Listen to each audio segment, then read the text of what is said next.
అందరికీ నమస్కారం అండి. నా పేరు కే దిలీప్. నేను మున్నార కంపెనీలో డెవలప్మెంట్ ఆఫీసర్ ఈస్ట్ గోదావరిలో పనిచేస్తున్నాను అండి. మనం ప్రస్తుతం అలమండి కిషోర్ గారి మొక్కజొన్న తోటలో ఉన్నామండి.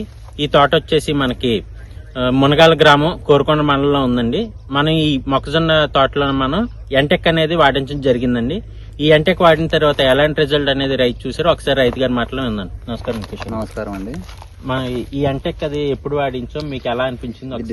డిసెంబర్ 11 అయితే యూజ్ చేసామండి. ఇది క్రాప్ వచ్చేసి దీనికన్నా 4 days లేట్ అయిందండి. ఇది క్రాప్ వేసేటప్పటికి దీంతో పాటుగా రికవరీ అయిందండి.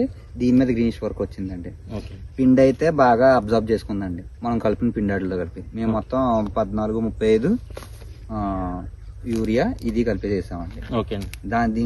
దీంతో సమానంగా వచ్చేసిందండి ఈల్డ్ కూడా.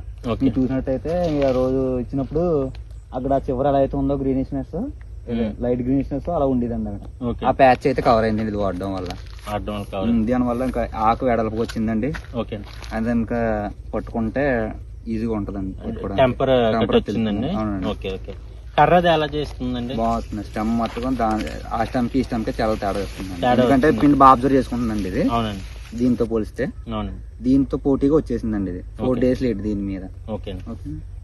యాక్చువల్ గా మనకి ఈ ఎంటెక్ లోన ఉండే డిఎంపిపి టెక్నాలజీ ఏదైతే ఉంటుందో ఆ టెక్నాలజీ ఏం చేస్తుంది అంటే మనకి ఏదైతే మనం ఫెర్టిలైజర్ అప్లై చేస్తామో ఆ ఫెర్టిలైజర్ అనేది దాని యొక్క ఎఫిషియన్సీ పెంచి పూర్తిగా దాన్ని వినియోగిస్తుందండి. దానివల్ల వేరు చేయడం, అలాగే కాండం అనేది లావుగా రావడం, ఆకు అనేది వెడల్పుగా రావడం ఏదైతే మన రైతు గారు అబ్జర్వ్ చేశారో అవన్నీ కూడా దీంట్లో మనకి రావడం జరుగుతుందండి.